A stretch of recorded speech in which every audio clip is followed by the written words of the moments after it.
हम लोग बात करेंगे आज कार्बन इमिशन के बारे में। कार्बन इमिशन दरअसल है क्या? जो भी फॉसिल फ्यूल है, यानी कि ज़मीन के अंदर जो फ्यूल निकाला जाता है, पेट्रोलियम, और उससे जितनी चीज़ें बनती हैं, चाहे वो पेट्रोल हो, डीजल हो, चाहे वो मिट्टी का तेल हो या फिर नेचुरल गैसेस हों, इन सब को जलाने से ज़्यादा कार्बन एयर में निकलता है और इसे ही कार्बन इमिशन कहते हैं। कार्बन डाइऑक्साइड कार्बन मोनोऑक्साइड के फॉर्म में। जो ग्रीन हाउस गैसेस हैं, ये क्या है? करीब 80 से 85% ग्रीन हाउस गैसेस में कार्बन डाइऑक्साइड का कंट्रीब्यूशन है और बाकी 10-15% में मीथेन है, जो कि एग्रीकल्चर से निकलती है, जो फर्टिलाइजर्स से निकलती है या फिर फॉरेस्ट्री से निकलती है। इसके अलावा जो फ्लोरिनेटेड गैसेस हैं, जो रेफ्रिजरेशन और कूलिंग जो अप्लायंसेस होते हैं उनसे निकलती है। तो इस तरह की बाकी गैसेस का कंट्रीब्यूशन कम है, लेकिन कार्बन डाइऑक्साइड का कंट्रीब्यूशन बहुत मेजर है। जो नॉर्मल हमारी हवा है एटमॉस्फेयर में 0.03% कार्बन डाइऑक्साइड होती है, 21% ऑक्सीजन होती है। ये 0.03% में ज़रा सा फ़र्क हमारे धरती के तापमान को बढ़ा देता है। जो सूरज की रोशनी आती है धरती पे, तो वो जब वापस रिफ्लेक्ट होकर जा रही होती है, तो ये जो एयर में डेंसिटी है, ये जो कार्बन डाइऑक्साइड है, ये उस हीट को एब्जॉर्ब कर लेती है और पूरे धरती का तापमान बढ़ जाता है। इस तापमान के बढ़ने से बहुत जगह ग्लेशियर्स पिघल जाते हैं, जहाँ पे बर्फ़ जमी हुई वो पिघलती हैं और फिर जो प्लेन लैंड्स है उसमें बाढ़ आती है। समुद्र का लेवल अगर बढ़ जाए तो जो आइलैंड्स हैं जिनका लेवल समुद्र के लगभग बराबर है, जैसे मॉरिशस या मालदीव, उनका पूरा अस्तित्व खतरे में आता है कि वो कभी भी डूब सकते हैं, ख़त्म हो सकते हैं। तो ग्लोबल वार्मिंग बहुत ही हॉट टॉपिक है इस समय और दुनिया के तमाम बड़े देशों ने ये डिसाइड किया हुआ है। एक पेरिस एग्रीमेंट हुआ है, एक क्योटो एग्रीमेंट है। इन दोनों में ये डिसाइड किया गया किस तरह से हमें क्या मेजर्स अपनाने होंगे ताकि आने वाले समय में हम 1-2 डिग्री धरती का तापमान कम कर सकें 2030 तक। जो ग्रीन हाउस गैसेस में कंट्रीब्यूशन है तो दुनिया के तमाम देशों का, उसमें जो नंबर 1 कंट्रीज़ हैं वो है USA, चाइना और रशिया। इसके बाद इंडिया और दूसरे देशों का नंबर आता है। दूसरी तरफ अमेरिका जैसे देशों का ये कहना है कि क्योंकि चाइना और इंडिया में पॉपुलेशन बहुत ज़्यादा है, तो ये लोग डिफॉरेस्टेशन कर रहे हैं, जंगल काट रहे हैं और इनके यहाँ पर नई नई इंडस्ट्रीज़ लग रही है, तो ये लोग ज़्यादा कंट्रीब्यूट कर रहे हैं ग्रीन हाउस गैसेस के लिए, ज़्यादा कार्बन डाइऑक्साइड इमिशन कर रहे हैं, तो ये लोग रिस्पॉन्सिबल है।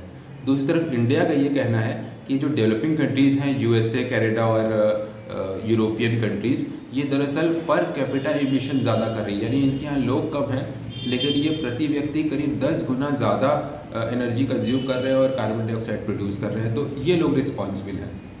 दूसरी तरफ इंडिया की एक आपत्ति ये भी है कि करीब 200-300 सालों से इंडस्ट्रियलाइजेशन जब से हुआ है तब से इतना समय इन लोगों को मिला है धुआं फैलाने का, और इस वजह से जो आज स्थिति खराब हुई है वो दरअसल इन लोगों की वजह से है। और अब ये लोग कह रहे हैं कि कार्बन उत्सर्जन कम कर दीजिए, तो इसका मतलब, या नेट ज़ीरो इमिशन कर दीजिए, तो इसका मतलब ये हुआ कि हम अपना एनर्जी कंजम्पशन कम करें, और ये हम कर नहीं सकते क्योंकि इंडिया के लिए आने वाले 10, 20, 30 साल ज़्यादा क्रूशियल हैं। नई इंडस्ट्रीज़ लगने वाली हैं और हमारा जो कार्बन इमिशन है बढ़ने वाला है। कार्बन इमिशन कम करने का मतलब हुआ कि एनर्जी को कम यूज़ करिए। एनर्जी किसी भी फॉर्म में, ज़्यादातर तो वो पेट्रोलियम और कोल के रूप में होती है, और दूसरे किसी भी फॉर्म में अगर आप यूज़ करेंगे तो कुछ न कुछ उसका कार्बन फुटप्रिंट होगा, कुछ न कुछ कार्बन आप इमिशन करेंगे। तो अगर आप उसे कम करने की कोशिश करेंगे तो आपकी इंडस्ट्रीज़ जो है वो स्लो डाउन हो जाएंगी। तो तेज़ी से तरक्की करने वाले देश जिनका GDP बहुत ज़्यादा है, उनके पास मजबूरी है कि उनका कार्बन इमिशन भी ज़्यादा ही होगा। एक और चीज़ कही गई कि कार्बन सिंक क्रिएट करिए। सिंक का मतलब ये हुआ कि ज़्यादा जंगल लगाइए, ज़्यादा पेड़ पौधे लगाइए, और या फिर कोई ऐसी टेक्नोलॉजी लाइए जो कि हवा में कार्बन डाइऑक्साइड जो है उसे एब्जॉर्ब कर ले। तो जितना आप इमिट कर रहे हैं उतना आप एब्जॉर्ब कर लीजिए, तो ये नेट ज़ीरो इमिशन हो जाएगा, यानी कि किसी कंट्री ने पर कैपिटा जितनी कार्बन डाइऑक्साइड निकाली है उतनी ही उसने एब्जॉर्ब भी कर ली है, तो धरती के एटमॉस्फेयर में उसका कंट्रीब्यूशन ज़ीरो है। और इसी बात के लिए वेस्टर्न कंट्रीज़ जो दे रही हैं, उनके यहाँ अब GDP ग्रोथ स्लो हो गई है, जितनी इंडस्ट्रीज़ लगानी थी लगा ली हैं, पॉपुलेशन बढ़ नहीं रही है, तो उनके लिए आसान है, उनके पास टेक्नोलॉजी है, उनके पास पैसा भी है। तो उनका ये कहना है कि 2030 तक हम टेम्परेचर को कम करेंगे, ये पेरिस एग्रीमेंट है, और अब उनका ये कहना है कि 2050 तक नेट ज़ीरो इमिशन करना है। लेकिन इंडिया और चाइना जैसे देशों के लिए ये करना मुश्किल है, क्योंकि हमारी पॉपुलेशन अब भी बढ़ रही है और अब हम मेक इन इंडिया जैसे कार्यक्रम ला रहे हैं। अब हम नई इंडस्ट्रीज़ और भी लगाने वाले हैं और तेज़ी से तरक्की करने वाले हैं, हमारी जीडीपी और तेज़ी से बढ़ने वाली है। तो हम अपना एनर्जी कंजम्पशन कम नहीं करेंगे, बल्कि उल्टे ज़्यादा ही होने वाला है। तो हमारे लिए मुश्किल होगा नेट ज़ीरो करना। लेकिन चाइना ने एक नया कमिटमेंट किया कि वो 2060 तक नेट ज़ीरो कर लेगा। तो इंडिया के ऊपर भी एक प्रेशर आ गया है कि भाई आप भी बताओ कि आप कब तक जो है वो अपना एमिशन ज़ीरो करोगे। लेकिन तेज़ी से बढ़ती हुई इकनॉमीज़ के लिए एमिशन ज़ीरो करने का मतलब है कि अपने पैर पर कुल्हाड़ी मारना, अपनी इंडस्ट्रीज़ को स्लो डाउन करना, स्ट्रिक्ट एनवायरमेंटल नॉर्म्स बनाना। तो नई फैक्ट्रियाँ नहीं लग पाएंगी, काम नहीं हो पाएगा। जबकि अभी हमें 20-30 साल तो तेज़ी से काम करना है। तो इंडिया ने थोड़ा हिचकिचाते हुए ये कहा है कि 2060 के बाद 2070 के आसपास हम शायद नेट ज़ीरो अचीव कर पाएँ। ये जो इमिशंस हैं, इसमें किन चीज़ों से सबसे ज़्यादा कार्बन इमिशन होता है? सबसे ज़्यादा पॉल्यूशन, कार्बन डाइऑक्साइड क्या एक पॉल्यूटेंट है? हमारे एनवायरनमेंट में 0.03% कार्बन डाइऑक्साइड होती है। तो ये नेचुरली एग्जिस्ट करती है, हम जो सांस छोड़ते हैं उसमें भी कार्बन डाइऑक्साइड है। तो ये नेचुरल गैस है। लेकिन कोई भी ऐसा केमिकल, कोई भी ऐसी गैस अगर ज़्यादा हो जाए जो नुकसान करने लगे तो उसी को पोल्यूटेंट बोला जाता है। तो इंडीड कार्बन डाइऑक्साइड एक पोल्यूटेंट है। अगर ये ज़रूरत से ज़्यादा निकलेगी तो हमारा एनवायरनमेंट का टेम्परेचर बढ़ रहा है और तमाम मुश्किलें आ रही हैं। तो इसलिए इसे हमें पोल्यूटेंट ही कहते हैं। कौन सी चीज़ें हैं जो ज़्यादा एमिशन करती हैं? तो इसमें 100% में अगर इसे डिवाइड किया जाए तो 30% जो है अकेले ट्रांसपोर्टेशन का कंट्रीब्यूशन होता है। यानी कि जो ट्रेन चल रही हैं वो डीजल्स चल रही हैं और पेट्रोल जो ट्रांसपोर्टेशन है, बाकी कारें हैं वो पेट्रोल यूज़ कर रही हैं, डीजल यूज़ कर रही हैं। जो एरोप्लेन है, एविएशन इंडस्ट्री, ये अकेले 3% कंट्रीब्यूट करता है, ये पेट्रोल यूज़ कर रहा है। तो ट्रांसपोर्टेशन जो है वो सबसे ज़्यादा 30% कंट्रीब्यूट करता है। अगर हम धीरे धीरे इलेक्ट्रिक कारों में शिफ्ट कर लेंगे तो हमारा कार्बन एमिशन 30% कम हो जाएगा और दुनिया के लगभग सभी देश इस दिशा में प्रयास कर रहे हैं। दूसरी चीज़ है इलेक्ट्रिसिटी प्रोडक्शन। जो बड़े बड़े पावर हाउस हैं सब कोयला यूज़ कर रहे हैं। चाइना में जो सबसे ज़्यादा कोयला यूज़ हो रहा है इलेक्ट्रिसिटी कंजम्पशन के लिए, और नंबर 2 पे इंडिया है, जहाँ पे हम लोग सिर्फ कोयले से ही सारे बिजली घर चलाते हैं। हाइड्रो पावर प्रोजेक्ट बहुत कम है और कोयला जलाने वाले जो पावर प्लांट्स हैं बहुत ज़्यादा है। तो करीब 25% जो है वो इलेक्ट्रिसिटी प्रोडक्शन की वजह से कार्बन इमिशन होता है। इसके अलावा बाकी का 25% इंडस्ट्रीज़ से आता है। तमाम इंडस्ट्रीज़ हैं, कंस्ट्रक्शन इंडस्ट्रीज़ है, सीमेंट बनाना है, सब जगह वो कोयला यूज़ कर रहे हैं या फिर पेट्रोल यूज़ कर रहे हैं या फिर डीजल यूज़ कर रहे हैं। फिर हाउस होल्ड और जो कमर्शियल एस्टेब्लिशमेंट है, दुकानें और घर, इनका करीब 10-12% कंट्रीब्यूशन होता है। और एग्रीकल्चर, वहाँ से भी काफ़ी कार्बन इमिशन होता है। जैसे आपने सुना होगा कि दिल्ली में पराली जलाते हैं तो, या फिर जो बची हुई फसल होती है उसे जला देते हैं, या फिर जो फर्टिलाइज़र यूज़ करते हैं उसमें से भी मीथेन और दूसरी गैसेस निकलती हैं, या फिर जो खाद बनाने का प्रोसेस होता है कंपोस्टिंग, उससे गैसेस निकलती हैं।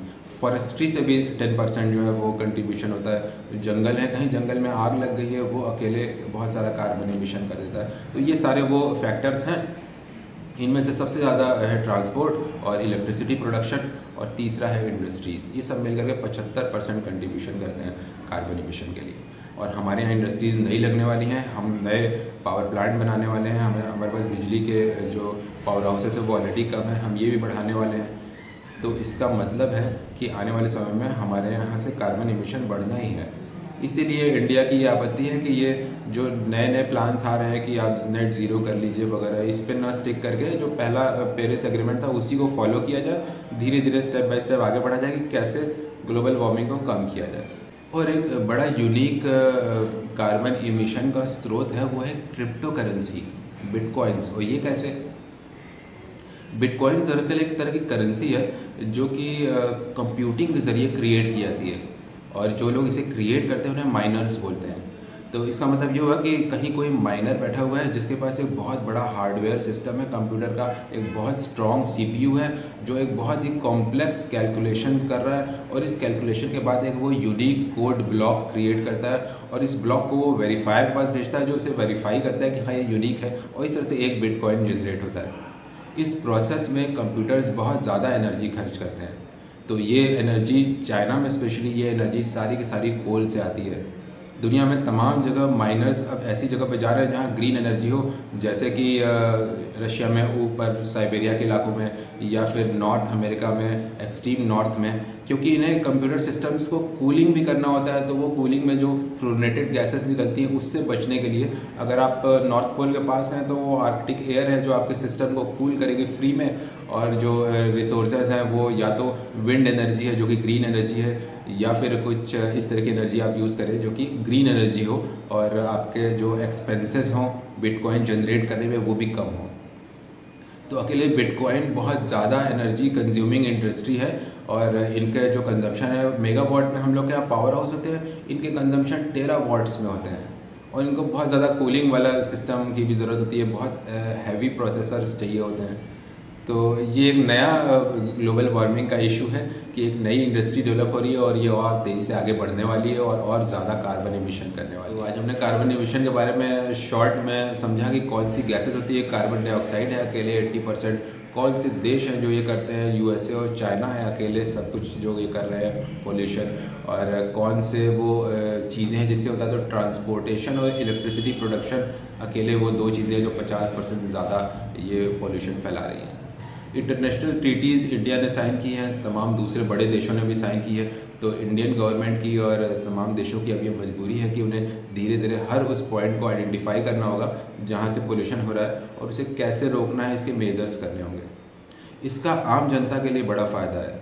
पोल्यूशन कम होंगे, आपके स्किन और हेयर से रिलेटेड बहुत सारी प्रॉब्लम्स कम होगी, आपकी जो रेस्पिरेटरी एलर्जीज़ होती हैं बहुत सारी जो पोल्यूशन से रिलेटेड हैं वो कम होगी, और बहुत सारी ऐसी चीज़ें हैं जो आज हमें नहीं समझ पा रहे हैं, लेकिन जो भी हम कंज्यूम करते हैं वो सब कुछ लिवर में मेटाबोलाइज होता है, किडनी तक पहुंचता है। इन सारे हमारे वाइटल ऑर्गन्स पे कम लोड पड़ेगा अगर पोल्यूशन कम होगा तो कोई भी ऐसा कदम जो पोल्यूशन कम करता हो, हमें इंडिविजुअली भी उसमें पार्टिसिपेट करना चाहिए, और साथ में हमें दूसरों को भी प्रमोट करना चाहिए। पोल्यूशन कम करना ही है, हमें धरती को आने वाली पीढ़ियों के लिए ज़्यादा क्लीन, ज़्यादा साफ़ सुथरी छोड़ के जाना है कि नहीं? सही बात।